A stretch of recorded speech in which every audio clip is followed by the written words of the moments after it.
जय माता की। आज हम करेंगे जितिया या जीवित पुत्री का व्रत, उसके बारे में कथा, उसकी कहानी, उसका शुभ मुहूर्त और पूजन विधि, इस बारे में हम जानेंगे। लेकिन उससे पहले आप सभी का हमारे YouTube चैनल जय माता की में बहुत बहुत स्वागत है। और यदि आप अभी अभी हमारे चैनल पर नए जुड़े हैं तो कृपा करके चैनल को सब्सक्राइब कर लीजिए और घंटी जैसे दिखने वाले बटन को भी दबा लीजिए ताकि आने वाली नई वीडियो की नोटिफिकेशन आपको मिल सके। तो चलिए शुरू करते हैं जीवित पुत्री का व्रत। पौराणिक कथाओं के अनुसार जितिया व्रत के दौरान व्रत कथा को सुनना बहुत ही फलदायी होता है। पूजा के दौरान जितिया व्रत कथा पढ़ने सुनने से संतान की दीर्घायु होती है और आरोग्य व सुखमय जीवन की प्राप्ति होती है। आरोग्य व सुखमय जीवन के लिए साल भर कोई न कोई हिंदू धर्म में कोई न कोई व्रत व त्योहार किए जाते हैं। उन्हीं में से एक व्रत है जितिया या जीवित पुत्री का व्रत। हिंदू धर्म में इस व्रत का विशेष महत्व है। हिंदू पंचांग के अनुसार जितिया वर्ष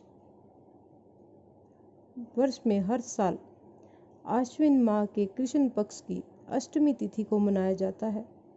इस बार जितिया व्रत का पर्व 28 से 29 सितंबर तक मनाया जाएगा। जीवित पुत्री का व्रत का त्योहार महिलाएं बड़ी उत्साह के साथ मनाती हैं और जितिया का त्योहार महिलाएं बहुत ही भक्ति भाव के साथ भी करती हैं। इसमें माताएं अपने संतान की लंबी आयु और सुखी जीवन के लिए निर्जला व्रत रखती हैं। इस दिन पूजा के दौरान व्रत कथा सुनने से, जितिया व्रत कथा पढ़ने या सुनने से संतान की दीर्घायु, आरोग्य व सुखमय जीवन संतान को प्राप्त होता है और उनकी लंबी आयु होती है, ऐसा धार्मिक ग्रंथों के अनुसार माना जाता है। और ये त्योहार ज़्यादातर बिहार की तरफ मनाया जाता है। संतान की सुख व समृद्धि के लिए जितिया व्रत 3 दिनों तक चलता है। पहला दिन नहाए खाए, दूसरा दिन जितिया निर्जला व्रत और तीसरे दिन व्रत का पारण किया जाता है। इस व्रत को जितिया जीवित पुत्रिका जीमूतवाहन व्रत नाम से जाना जाता है। ये व्रत 3 दिन तक चलता है और संतान की लंबी आयु, निरोग जीवन, सुखी रहने की कामना से यह व्रत किया जाता है। मान्यता है कि अगर कोई इस व्रत की कथा को सुनता है तो उसके जीवन में कभी भी संतान का वियोग नहीं होता। नहाए खाए के साथ व्रत शुरू हो जाता है।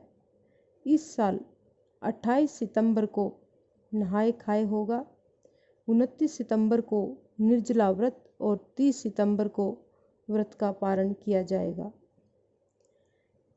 अष्टमी तिथि इस बार 28 सितंबर शाम 6:16 से प्रारंभ होगी और अष्टमी तिथि का समापन होगा 29 सितंबर रात को 8:29 पर।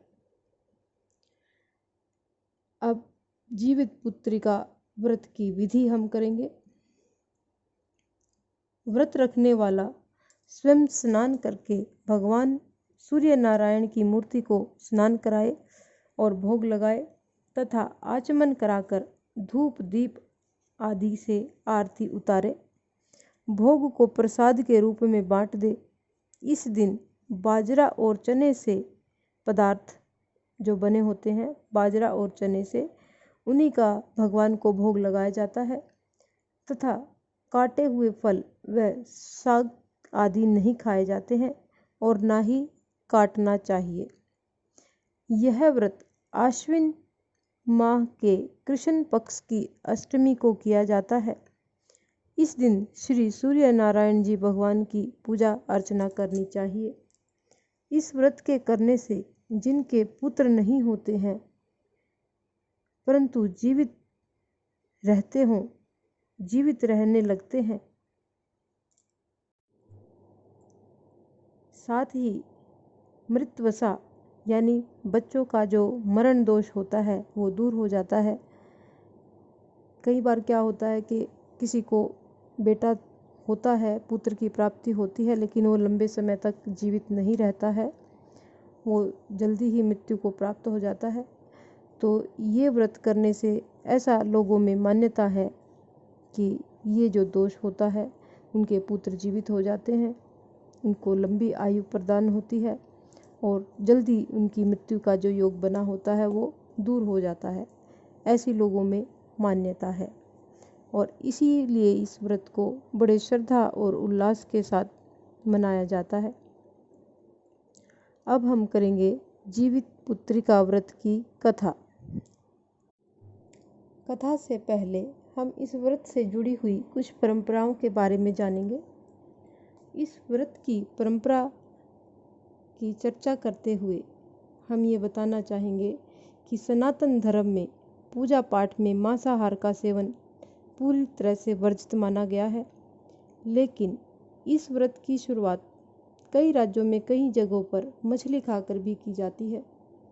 पौराणिक कथाओं के अनुसार इस परंपरा के पीछे जीवित पुत्रिका व्रत की कथा में वर्णित चील और सियार का होना माना जाता है।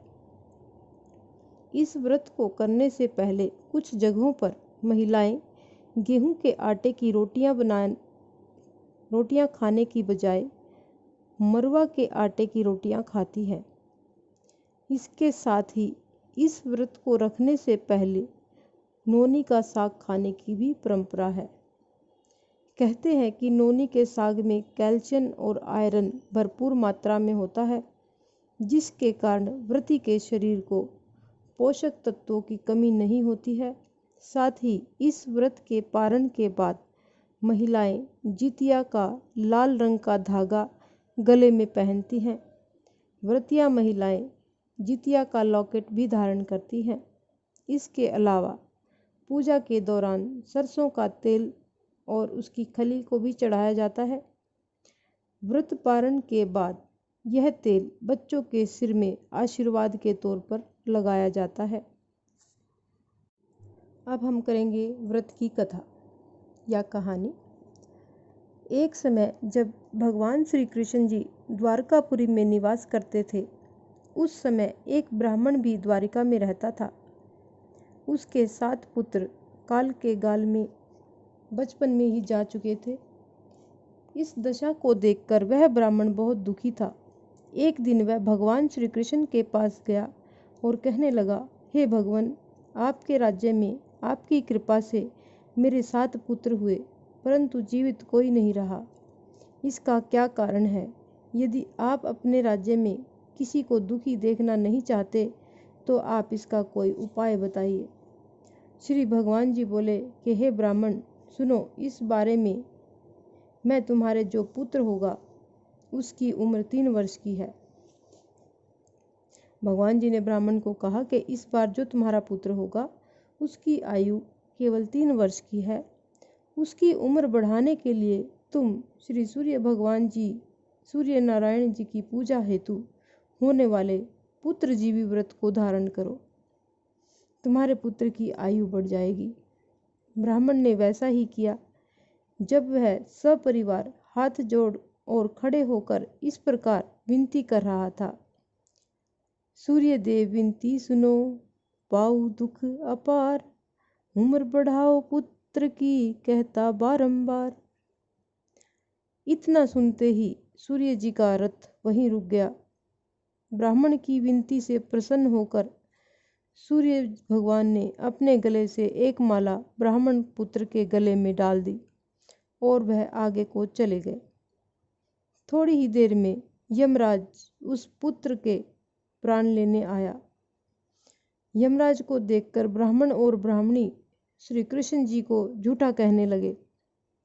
भगवान श्री कृष्ण अपना अनादर जानकर तुरंत सुदर्शन चक्र लेकर आ गए और बोले, इस माला को यमराज के ऊपर डाल दो। इतना कहते ही ब्राह्मण उस माला को उठाने लगा कि यमराज डर से भाग गए, परंतु यमराज की छाया रही। ब्राह्मण ने उस फूल की माला को छाया के ऊपर फेंक दिया, जिसके फलस्वरूप वह छाया शनि के रूप में आकर भगवान श्री कृष्ण की प्रार्थना करने लगी। भगवान श्री कृष्ण को शनि के ऊपर दया आ गई और पीपल के वृक्ष पर रहने के लिए कह दिया। तब से श्री शनि महाराज की छाया पीपल के वृक्ष पर निवास करने लगी। इस प्रकार भगवान श्री कृष्ण ने उस ब्राह्मण के पुत्र की उम्र और बढ़ा दी। इसलिए हे भगवान, जिस तरह उस ब्राह्मण के लड़के की उम्र बढ़ाई, उसी तरह सभी के बच्चों की उम्र को बढ़ाना और उनको सभी सुख सुविधाएं, लंबी आयु, निरोगी काया प्रदान करना। इस प्रकार ये कहानी यहीं पर संपूर्ण होती है। यदि आपको हमारी ये कथा पसंद आई तो कृपा करके हमारे चैनल को लाइक कीजिए, सब्सक्राइब कीजिए और आगे भी शेयर करते रहिए। धन्यवाद।